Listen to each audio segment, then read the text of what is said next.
Welcome back. All right, so we're going to do two more examples here.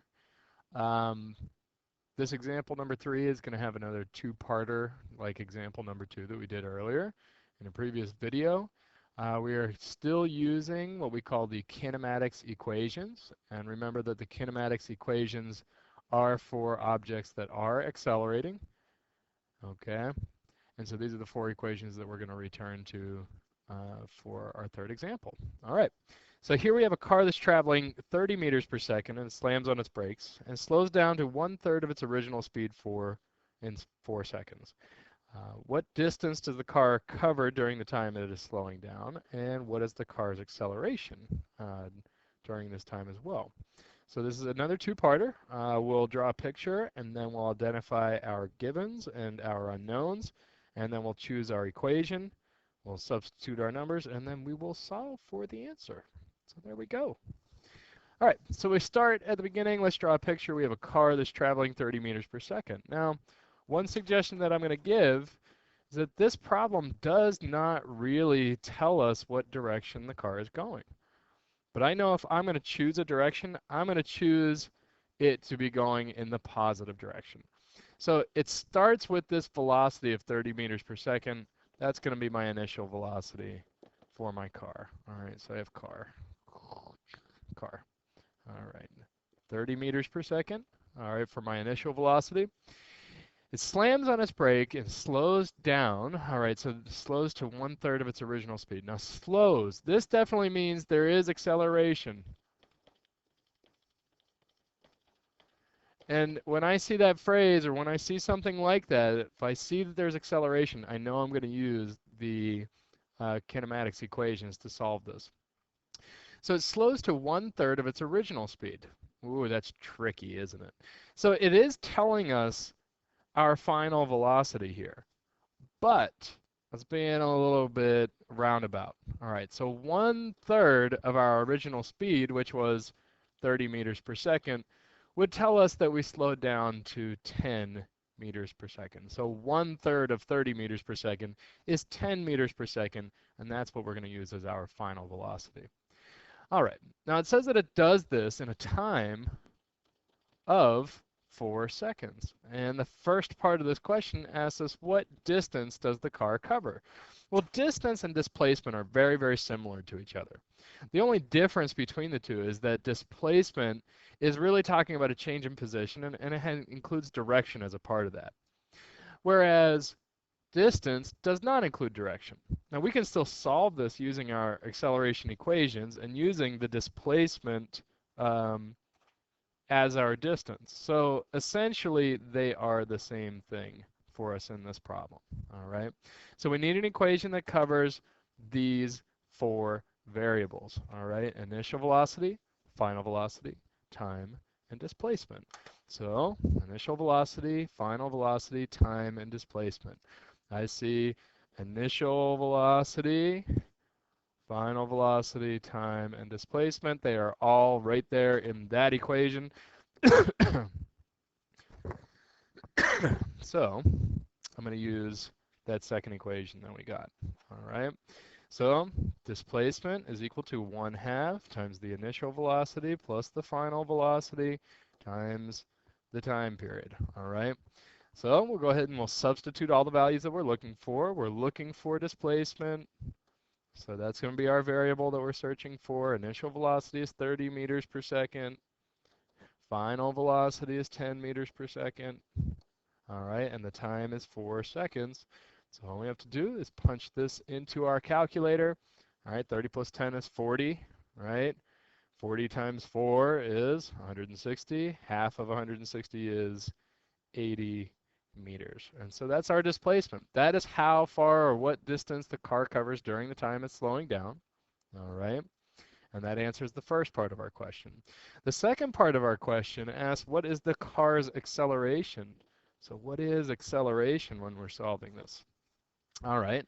Well, I still have 1, 2, 3 givens and 1 unknown. So my initial velocity, final velocity, acceleration, and time All right, so I'm looking for the equation that has initial velocity, final velocity, acceleration, and time in it. So I'm going to use that first equation.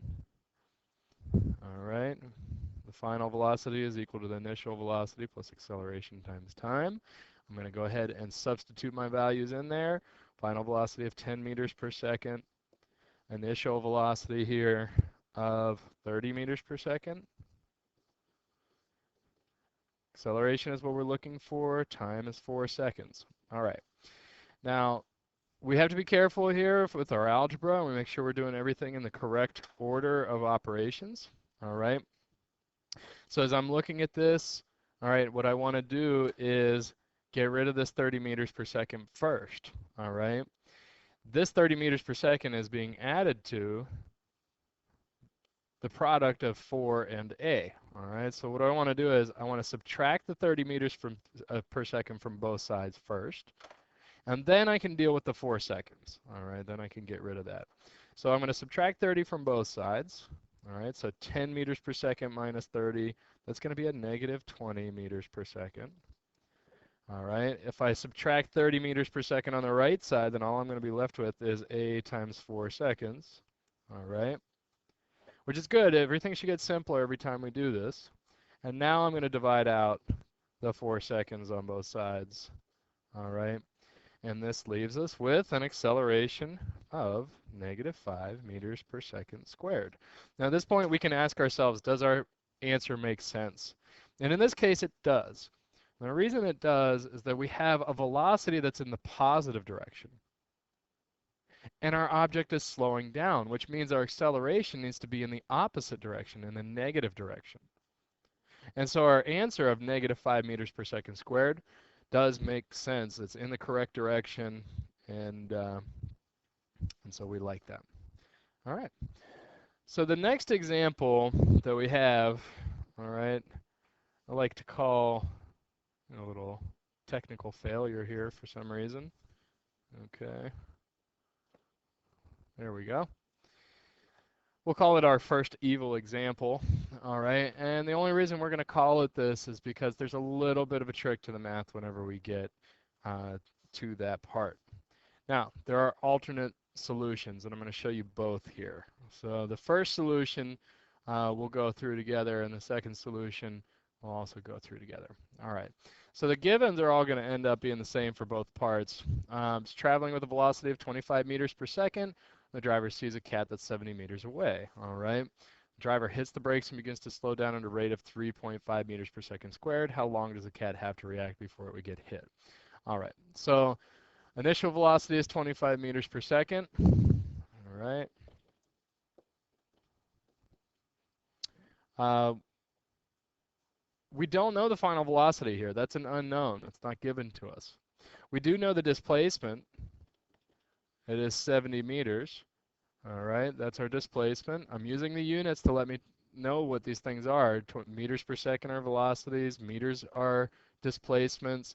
Meters per second squared, this is an acceleration. Now because this car is slowing down, all right, and I have my car moving in the positive direction, then my acceleration is going to be a negative 3.5 meters per second squared. All right. Now we're asking, how long does the cat have to react before it would get hit? Well, this is a time. All right, so let's look at our equations. We're looking for initial velocity, acceleration, displacement, and time. All right, so where is it? Initial velocity. All right, initial velocity, displacement, acceleration, and time. All right, cool. I got my equation. Let's start using it. So displacement is equal to the initial velocity times the time plus 1/2 times the acceleration times the square of the time. All right. I go and I substitute. I have my 70 meters. I put my initial velocity in, 25 meters per second. Oh, there's t. All right, 1/2 times the acceleration, negative 3.5 meters per second squared, times my t squared. Wait a minute. There's two t's. There's a t here, and there's a t squared here. All right, this is a problem. Only because when we look at this, these are not like terms. This one has a squared, This one does not. So this is not a like term with this. We can't add them together. We're not multiplying because this is addition between the two. So we can't combine them like they're like terms. How do we solve this? Well, guess what? It's a quadratic. Oh man, check it out. That's so cool, right? So it's a quadratic. We're going to need to rearrange this thing into the correct form for a quadratic. All right. So I'm going to drop all my units at this point because it's going to help us just kind of take a closer look at what we're doing mathematically. So we have 70, we have 25t. All right. I'm also going to combine the 1/2 times the negative 3.5. All right. And that's going to give me a negative 1.75. All right. And then the t squared. And remember, if you have a quadratic equation, you need to have a 0 on one side to be able to solve it. So we're going to subtract 70 from both sides and do a little bit of rearranging. I'm going to put my negative 1.75 t squared first. Then I'm going to have my 25t. And then I'm going to have my subtracting 70. All right. So what do you do here? You're not going to be able to factor this, not easily at least. So go ahead and go right for the quadratic formula. So negative b plus or minus the square root of b squared minus 4ac all over 2a. All right, so t is going to equal that. Now you're going to get two answers. All right, now if I'm looking at this, remember, it takes the form ax squared plus bx plus c. All right.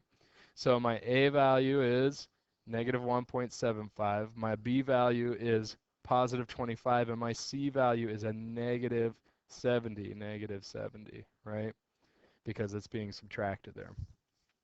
Now, when I go ahead and I type all this in, I'm going to get an answer. So you're going to need to do that too. All right.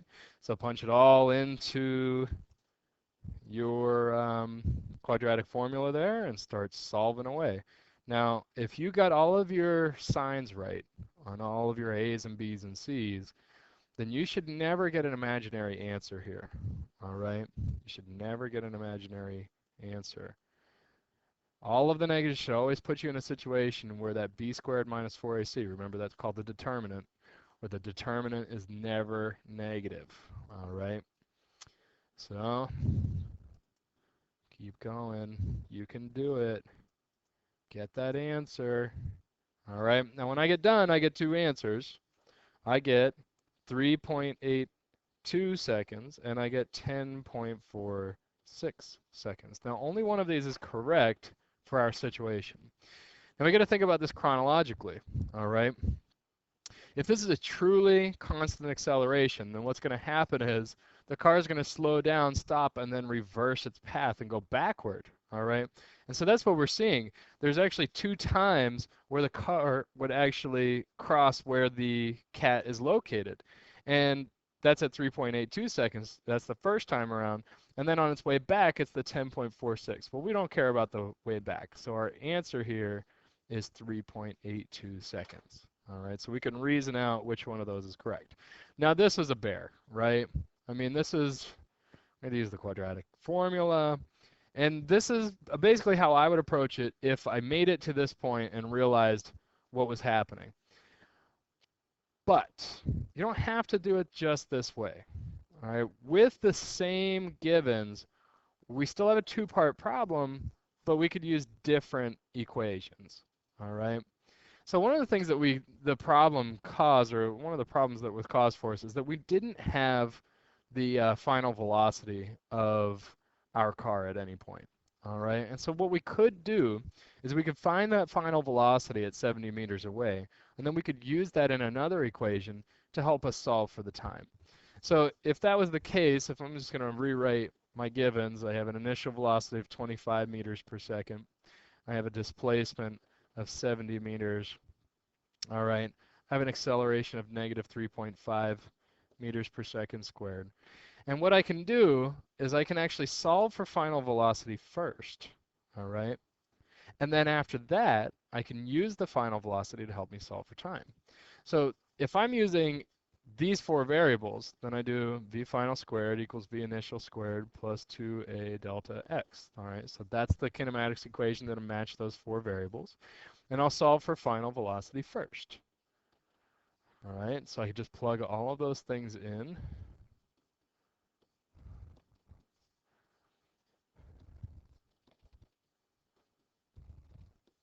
All right, our displacement 70 meters. All right, and I go ahead and I solve for v final. All right, we could do for v final squared here. So I'm going to square the 25, right? Then I'm going to add the product of 2 and negative 3.5 and 70. All right, and I get a pretty large number here.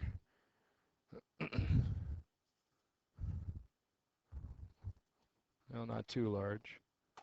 All right. All right, 2, 10. All right, I get 135. I'm going to root both sides to get the final velocity.